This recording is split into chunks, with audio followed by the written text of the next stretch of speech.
నిన్న నీతి ఆయోగ్ నివేదికపై ఇచ్చినటువంటి ప్రజెంటేషన్లో ఆయన చాలా సుస్పష్టంగా ఎట్టి పరిస్థితుల్లోనూ నేను చేసినటువంటి సూపర్ 6 వాగ్దానాలను నెరవేర్చటానికి ఏమాత్రము కూడా అనువైనటువంటి రీతిలో పరిస్థితులు లేవు కనుక వృద్ధి రేటును 15% పెంచిన తరువాత దానిని గురించి ఆలోచిస్తాను అని చెప్పటం ఎంత దుర్మార్గమైనటువంటి విషయం అంటే ప్రపంచంలో ఎంతో మంది మోసగాళ్లను చూసి ఉంటాం, ఎంతో మంది వంచన చేసేటువంటి వాళ్లను చూసి ఉంటాం.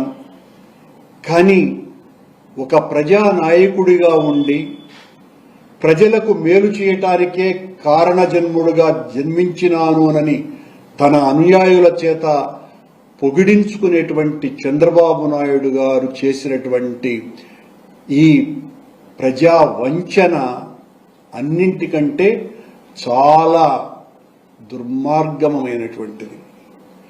నేను అధికారంలోకి వస్తే తల్లికి వందనం పేరుతో ప్రతి ఒక్కరికి బిడ్డకు 15,000 రూపాయలు ఇస్తానని చెప్పినటువంటి వ్యక్తి, అన్నదాతలకు 20,000 రూపాయల సహాయం చేస్తానన్నటువంటి వ్యక్తి, ప్రతి సంవత్సరము నిరుద్యోగుడికి ప్రతి ఒక్కడికి కూడా 3,000 రూపాయల భృతి ఇస్తానని చెప్పినటువంటి వ్యక్తి, 50 ఏళ్లు నిండినటువంటి మహిళలకు అందరికీ కూడా ప్రతి సంవత్సరము 18,500 ఆర్థిక సహాయం చేస్తానని చెప్పినటువంటి వ్యక్తి ఈ రోజున రాష్ట్ర ఆర్థిక పరిస్థితి దుర్మార్గంగా ఉంది కాబట్టి నేను చేయలేను అని చెప్పటం.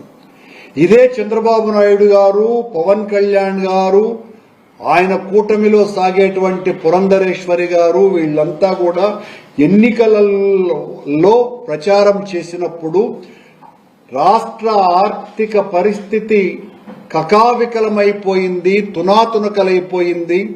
జగన్మోహన్ రెడ్డి 14 లక్షల కోట్ల రూపాయల ఆర్థిక భారాన్ని మోపినాడు ఈ రాష్ట్రం మీద, ఈ రాష్ట్రమంతా అప్పుల్లో కూరుకుపోయింది అని చెప్పినటువంటి ఈ ముగ్గురు నేతలు ఇంత ఆర్థిక దుస్థితి ఉన్నప్పటికీ కూడా జగన్మోహన్ రెడ్డి ఇస్తున్నటువంటి ఈ పథకాల కంటే మిన్నగా దాదాపు 2.5 లక్షల కోట్ల రూపాయలు అధికంగా నేను నా వాగ్దానాలకు హామీగా ఇస్తున్నాను అని చెప్పి ఓట్లను దండుకున్నటువంటి చంద్రబాబు నాయుడు గారు ఆ రోజున 14 లక్షల కోట్లని చెప్పి, ఈవిడేమో పురంధరేశ్వరి 12 లక్షల కోట్లని చెప్పి, పవన్ కళ్యాణ్ ఏమో 10 లక్షల కోట్ల అప్పును చెప్పి ఒకరికొకరు పొంతన లేకుండా అప్పులు, జగన్మోహన్ రెడ్డి గారు చేసినటువంటి అప్పులను బూచిగా చూపించి నిజానికి చంద్రబాబు నాయుడు గారు అధికారం కోల్పోయినప్పటికీ 19వ సంవత్సరం నాటికి 4,12,000 కోట్ల రూపాయల అప్పులు మిగిల్చి వెళితే జగన్మోహన్ రెడ్డి గారి సమయంలో చేసినటువంటి అప్పులు కేవలం 2,30,000 కోట్ల రూపాయలు. ఇది అందరూ చెప్పేటువంటి మాట. మొత్తం 6,42,00,000 రూపాయల అప్పులుగా ఉంటే చంద్రబాబు నాయుడు గారు చెప్పినటువంటి మాట 14 లక్షల కోట్ల నుంచి ఈ రోజున 9,70,00,000గా చెబుతూ ఈ అప్పులు తీర్చాలంటే సాధ్యమయ్యే పని కాదు, వృద్ధి రేటును పెంచాలా, కనుక ఏ ఒక్క హామీని కూడా ఇవ్వటానికి సిద్ధంగా లేను అని అంటూనే ఎంత కష్టమైనా కూడా నేను ప్రజలకు చేసినటువంటి వాగ్దానాలను నెరవేర్చకుండా పోను అని మళ్లీ మరొక అబద్ధం. ఇంత దుర్మార్గమైనటువంటి పాలన చంద్రబాబు నాయుడు గారు గతంలో పాలించినప్పుడు కూడా ఇంత దుర్మార్గంగా పరిపాలించాల. అంతకంటే ఘోరంగా ఈ 8 నెలల పాలన సాగుతున్నది. పచ్చి అబద్దాలతో, మోసాలతో, వంచనతో, అబద్ధపు మాటలతో గోబెల్స్ కూడా తలదించుకునే విధంగా పురాణాలలో శ్రీకృష్ణ భగవంతుడు ఆడినటువంటి నాటకాల కంటే కూడా మిన్నగా నాటకాలు ఆడుతున్నాడు చంద్రబాబు నాయుడు గారు. ఇది ఇంతకంటే ఘోరం మరొకటి లేదు. ప్రజలకు చేసినటువంటి మోసం అంతా ఇంత కాదు. అబద్ధాల బుద్ధుడు ఈ చంద్రబాబు నాయుడు, అవినీతికి సిద్ధుడు. కోట్ల ప్రజల కళ్లు మూసి గద్దెనెక్కినటువంటి ఈ చంద్రన్న లాక్కోవటం తప్ప తెలియనివాడు. అప్పుడు మామ నుంచి అధికారం లాక్కున్నారు. ఇప్పుడు జనాన్ని మోసం చేసి 8 నెలల క్రితం ఓట్లు లాక్కున్నాడు. ఏరు దాటే ముందు ఓడమల్లయ్య, దాటేశాక బోడి మల్లయ్య. ఇది మన చంద్రయ్య. ఇంత దారుణంగా చంద్రబాబు నాయుడు గారు అశ్వత్థామ హత కుంజరహ అన్నట్లు ఆనాడు సంపద సృష్టిస్తా అని పైకి అంటే నిజమనుకున్న మనం లోపల లోకేష్ కోసమని, ఆయన అనుచరుల కోసమని మాత్రమే ఈ సంపద సృష్టి అన్న సంగతి జనం గుర్తించలేకపోయినారు. ఈయన కపట నాటకం ముందు శ్రీకృష్ణ భగవానుడు పురాణాలలో ఆడినటువంటి నాటకం కూడా చెల్లు. ఎన్నికల ముందు ఎన్ని వాగ్దానాలు చేసినాడు. వాక్యే గదా మాటే గదా అని ఇష్టం వచ్చినట్టు దానం చేసినారు. మాటల మూటలు తెగగా ప్రజల ముందరంతా కూడా పంచినాడు. అధికారంలోకి వచ్చిన తరువాత ప్రజాద్రోహం తప్ప, వంచన తప్ప, కపటం తప్ప ఏ మాత్రం కూడా ప్రజల క్షేమాన్ని పట్టించుకోకుండా నేను తప్ప ఇంకెవ్వరూ పట్టించుకోరునని ఆయన ప్రసార మాధ్యమాలతో ఊదరగొడుతూ ఇంకా ప్రజలను మోసం చెయ్యాలన్నటువంటి ఈయన కుట్రను మిమ్మల్ని మోసేటువంటి ప్రసార మాధ్యమాలు నమ్మించే ప్రయత్నం చేసిన చంద్రబాబు నాయుడు గారు ప్రజలలో ఇప్పటికే ఆగ్రహావేశాలు మామూలు స్థాయిలో లేవు. ఏ ప్రజలైతే మీ పాలన పట్ల సంతృప్త స్థాయిలో ఉన్నదేనని మీరు బాకాలు ఊదుకుంటున్నారో ఆ ప్రజలలో మీ మీద ఆగ్రహ జ్వాలలు ఆకాశాన్ని అంటుతున్నాయి. గతంలో ఏ ప్రభుత్వం మీద ప్రజల ఆగ్రహానికి గురి కాబట్టినటువంటి ఏ ప్రభుత్వం కూడా ఇంత అతి తక్కువ కాలంలో ప్రజల యొక్క కోపాగ్ని చూసినటువంటి ప్రభుత్వం ఒక్క ఈ కూటమి ప్రభుత్వమే.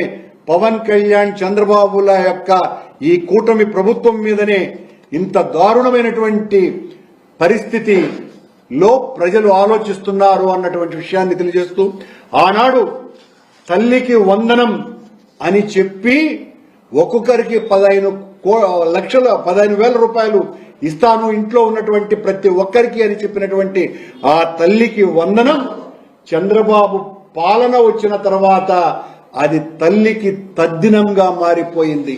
తల్లికి వందనం కాదు, తల్లికి తద్దినంగా మారిపోయింది. అసలు ఇంకా ఉంది, ముందుంది ముసళ్ల పండుగ. అన్నదాత సుఖీభవ అన్న పేరుతో ప్రతి ఒక్కరికి కూడా 20,000 రూపాయల రైతుకు సహాయం చేస్తానన్న అన్నదాత సుఖీభవ కాస్త అన్నదాత అప్పోభవగా మారిపోయింది.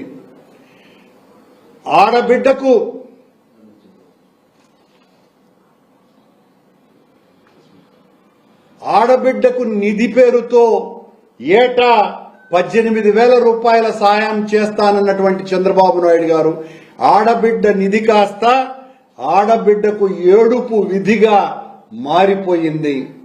చంద్రబాబు గారు మీ పాలనలో ఎంత దారుణంగా ఉంది అని చెప్పడానికి సామాన్యుల దగ్గరికి వెళితే ఈ రోజు మీ ప్రభుత్వం మీద సర్వం మోసం, సమస్తం పాపం, ఆయన భుజాలు మోసిన ఆ పవనానందుల వారు ఇప్పుడు ఏం ప్రవచిస్తారు అని ప్రజలందరూ కూడా ప్రశ్నిస్తున్నారు. ఓట్ల కోసం కోట్ల మందితో ఆడుకున్నటువంటి ఆ పవన స్వామి ఈ రోజున ఏ గుడిమెట్లు కడుగుతారు అని ప్రజలందరూ కూడా చూస్తున్నారు. ఆ రోజున మాయమాటలు చెప్పినారు.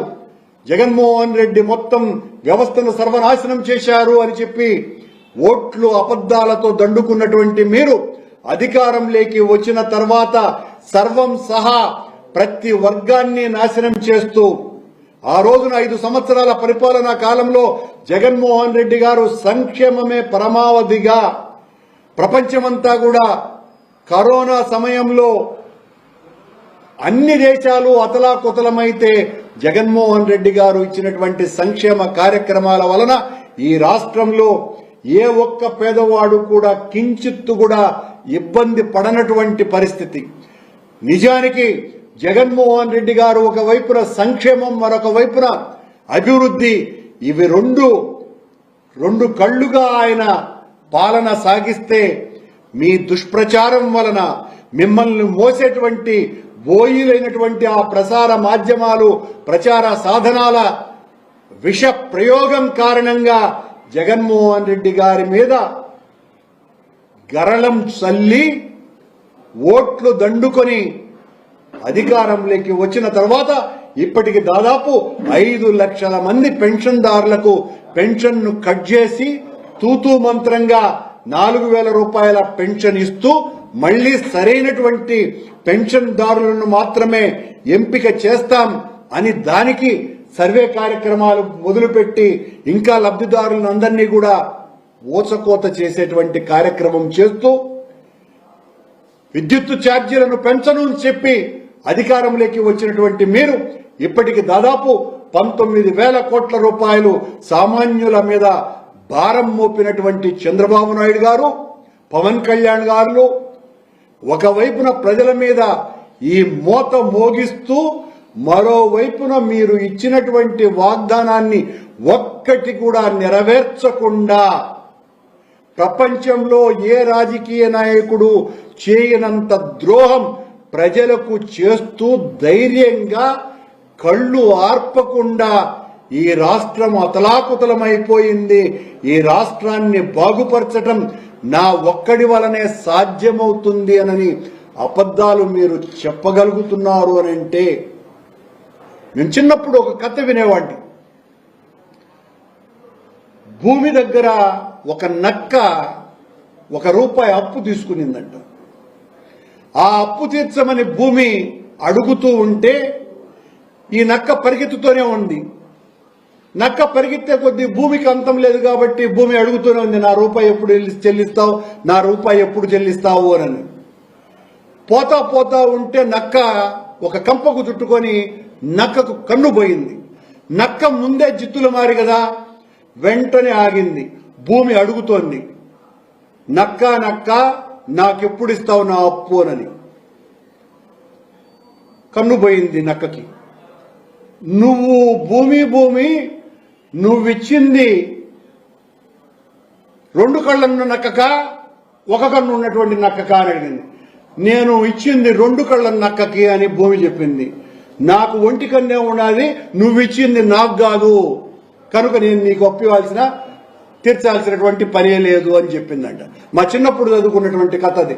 ఇప్పుడు జగన్మోహన్ రెడ్డి గారి పాలనలో అప్పు అంతా చేసినాడు. నేను వస్తే అప్పు తీర్చటమే కాదు, మొత్తం అన్ని కూడా ఈ పథకాలన్నీ కూడా నెరవేరుస్తాను, ఇవి నా మాట చంద్రబాబు చెప్పినాడంటే మాట మీద నిలబడేటువంటి వ్యక్తి అని చెప్పినటువంటి చంద్రబాబు నాయుడు గారు ఆ 1 కన్ను నక్కకు నక్క చెప్పినట్టే ఈ రోజున చంద్రబాబు నాయుడు గారు భూమి అయినటువంటి ప్రజలకందరికీ కూడా నేను మీకెవ్వరికి కూడా ఈ హామీలు నెరవేర్చాల్సినటువంటి పని లేదు అని తప్పించుకున్నట్టుగా మాట్లాడుతున్నారు. ఇది చంద్రబాబు గారి పాలన. ఇంత దుర్మార్గము, నయవంచకత్వము, చేసినటువంటి అప్పుల కంటే కూడా జగన్మోహన్ రెడ్డి గారి మీద మరింత అభాండాలు వేసి ఆ అబద్ధాలను భూతద్దంలో చూపిస్తూ జగన్మోహన్ రెడ్డి గారి హయాంలో చంద్రబాబు నాయుడు కంటే కూడా చాలా తక్కువ శాతం అప్పులు చేసినా కూడా విపరీతంగా అప్పులు చేసినాడు అని అబద్ధపు ప్రచారాలు చేసి తను ఇస్తున్నటువంటి దానికంటే కూడా 2.5 లక్షల కోట్ల రూపాయలు ఎక్కువ ప్రతి సంవత్సరము ఈ హామీల ద్వారా ఇస్తానని చెప్పి ఒక్క ఒక్కటంటే ఒక్క హామీని కూడా నెరవేర్చకుండా ఈ రోజున మద్యం ఏరులై పారుతోంది. చంద్రబాబు గారి హయాంలో నేను బ్రాందీ షాపులు అమ్ముతాను, బ్రాందీని అమ్ముతాను అని చెప్పినటువంటి చంద్రబాబు నాయుడు తన కార్యకర్తల చేత ప్రతి బ్రాందీ షాపు ఈ రోజున ఒక బారుగా మారిపోయింది. విడిగా ప్రతి చోట బెల్ట్ షాపులు, ప్రతి బ్రాందీ షాపు ఒక బారుగా మారిపోయి ఈ రాష్ట్రాన్ని మధ్యాంధ్రప్రదేశ్ గా మార్చేసి ప్రజలనందరినీ కూడా తాగుబోతుల్ని చేసి ఆ తాగుబోతుతనంలో తనిచ్చినటువంటి హామీలను మరిపింపజేయాలా అన్నటువంటి దుర్మార్గమైనటువంటి పాలన సాగుతోంది. ఇక ఎంతకాలము చంద్రబాబు గారి ఈ మోసాన్ని ప్రజలు సహించరు, మేల్కుంటున్నారు, తిరగబడతారు, మీ పాలనకు చర్మగీతం పాడుతారు. మీరు ఈ రకంగా జగన్మోహన్ రెడ్డి గారి మీద బురద చల్లుతూనే ఉంటే ఆ బురదంతా కూడా ఎత్తుకొని మీ మీద చల్లేటువంటి రోజు వస్తుందేనని చంద్రబాబు గారికి, పవన్ కళ్యాణ్ గారులకు హెచ్చరిస్తున్నామని తెలియజేస్తున్నాం. చాలా మంది మంత్రులు ఈ విద్యాదీవెనకు సంబంధించి ఖలీఫ్ మందనకు సంబంధించి అంటే జగన్ అధికారంలో కొంచెం కొత్తలో కూడా వెంటనే ఇవ్వలేదు, ఆ యొక్క అకాడమిక్ ఇయర్ కి ఇచ్చారు అని చెప్పి చెప్పారు. మేము కూడా అలాగే ఇస్తామన్నారు. ఈ రోజు చంద్రబాబు చెప్పింది ఏంటి? మంత్రులు చెప్పినారు. చంద్రబాబు చెప్పిందేంటి? ఇవ్వటానికి వీలే లేనటువంటి ఆర్థిక పరిస్థితి రాష్ట్రం ఉన్నది కనుక ఏం చేయాలనో అర్థం కాదు, సంపద వృద్ధి 15% చేసిన తరువాతనే దీన్ని గురించి ఆలోచిస్తామని నేను చెప్పినటువంటి మాట కాదు, వాళ్ల నాయకుడైనటువంటి చంద్రబాబు చెప్పినటువంటి మాట. మా హయాంలో, జగన్మోహన్ రెడ్డి గారి హయాంలో ఇచ్చినటువంటి ఏ హామీ అయినా కూడా 98% ఆ 5 ఏళ్లలో తీర్చటమే కాకుండా ప్రతి హామీని నెరవేర్చటమే కాకుండా ఏ ఒక్క విద్యార్థికి కావచ్చును, అమ్మకు కావచ్చును, ఎవరికి కూడా ఏ చిన్న నష్టము కలిగించకుండా నిన్నంటాడు చంద్రబాబు నాయుడు, అసలు పాఠశాలలు కూడా నిర్మించలేదు జగన్మోహన్ రెడ్డి అని. ఒక పాఠశాలల మీదనే, ప్రభుత్వ పాఠశాలల మీదనే 50,000 కోట్ల రూపాయలు ఖర్చు పెట్టినటువంటి ఘనత జగన్మోహన్ రెడ్డి గారిది అన్న సంగతిని కూడా ఇప్పుడు గుర్తు చేస్తున్నాం. ఏ విద్యార్థి ఇబ్బంది పడలా, తల్లి ఇబ్బంది పడలా, అది జగన్మోహన్ రెడ్డి గారి పాలన. జగన్మోహన్ రెడ్డి గారి మీద వీళ్ళు ఏం మాట్లాడినా తాటికాయ అక్షరాలతో ఆయనకు కావాల్సినటువంటి పత్రికలు, టీవీ ఛానళ్లు ప్రచారం చేస్తాయి కాబట్టి ఆ ప్రచారాన్ని నమ్ముతారు అనుకుంటే కొద్ది కాలమే చెల్లుబాటు అవుతుంది. ఒక అబద్ధం కొద్ది రోజులే నడుస్తుంది. చంద్రబాబు గారు లాంటి వాళ్ళ అబద్ధం ఇంకొద్ది కాలం నడుస్తుంది. కానీ ఎల్లకాలము అబద్దాలతోనే పరిపాలన సాగించలేము. అలాగే చంద్రబాబు నాయుడు గారు మా హయాంలో కొండ మీదంతా కూడా అపవిత్రత విలయతాండవం చేసింది అని ఆయన వీర నృత్యం చేసినాడు. ఆయన పరిపాలన మొదలైనప్పటి నుంచి ఈ 8 నెలల కాలంలో ఎన్ని అపచారాలు, దురాఘాతాలు జరిగినాయో తెలియంది కాదు. ఆయన నమ్మిన బంటు ఆయన ఒకరిని పెట్టుకున్నాడు అక్కడ, వెంకన్న చౌదరి అని. ఆయన హయాంలో నిన్ననే అక్కడ ఉన్నటువంటి సాంప్రదాయాలకు తూట్లు పొడుస్తూ ఎప్పుడో దర్శనానికి వచ్చేటువంటి వాళ్లకు విఐపి దర్శనాలు, బ్రేక్ దర్శనాలలో సాంప్రదాయ దుస్తులు ధరించాలా అన్నటువంటి నియమ నిబంధనలు చాలా స్పష్టంగా ఉన్నా కూడా ఒక మహిళ ప్యాంటు, టీ షర్టు వేసుకొని వైకుంఠం క్యూ కాంప్లెక్స్ నుంచి దైవ దర్శనం వరకు ఆమె వెళ్తుంటే ఏ ఒక్క అధికారి కూడా పట్టించుకోలేదు అనంటే విజిలెన్స్ నిద్రపోతోంది. ఆ వెంకన్న చౌదరి అయితే చంద్రబాబు సేవలో తలమునకలైపోయి ఇలాంటి వాటిలతో మనకేం పని, చంద్రబాబు ఆయన అనుయాయులు వస్తే వాళ్లకు దర్శనాలు చేయిస్తాం అన్నటువంటి దాంట్లో పూర్తిగా పునీతుడైపోయి ఏం జరుగుతోంది కొండ మీద? సరిగ్గా 20 రోజుల క్రితం తొక్కిసలాటలో 6 మంది చచ్చిపోయినారు. లడ్డూ కౌంటర్ దగ్గర అగ్ని ప్రమాదం జరిగింది. ఒక బిల్డింగ్ కొండ మీద బిల్డింగ్ పైనుంచి పడిపోయి ఒక బాలుడు మరణించినాడు. 4 మాడ వీధులలో చెప్పులేసుకొని టీటీడీ ఉద్యోగస్తులే తిరుగుతా ఉన్నా కూడా అభ్యంతర పెట్టరు. చికెన్ మటన్ బిర్యానీలు అక్కడే కొండ మీదనే రామ్ బగీచా గెస్ట్ హౌస్ లోనే స్వామి ఆలయం ముందునే దొరుకుతాయి. మందు తాగుతూ మందు బాబులు పట్టుబడుతున్నారు. మందు నిరాటంకంగా కొండ మీదకి తరలుతోంది. ఎర్రచందనం దొంగలు ఇప్పటికీ వీళ్ల లెక్కల ప్రకారమే 4 సార్లు పట్టుకున్నారు. ఇది చంద్రబాబు గారి హయాంలో కొండ మీద జరుగుతున్న పాపాల పుట్ట. ఇది దీనికి సమాధానం చెప్పమని సనాతన ధర్మ పరిరక్షణ ఉద్యమ నిర్మాత అయినటువంటి పవన్ కళ్యాణ్ గారు మరి ఎందువల్లంటే ఆయన తిరుపతిలోనే దీక్ష పొందాడు. సనాతన ధర్మాన్ని పరిరక్షించటమే ధ్యేయము, మేమంతా కొండను సర్వనాశనం చేసినాము అని చెప్పేటువంటి పవనానంద స్వామి ఇలాంటి వాట్లకు మరీ ఎక్కువగా మీరు సమాధానం చెప్పాలా, చెప్పమని మిమ్మల్ని డిమాండ్ చేస్తున్నాం. Thank you.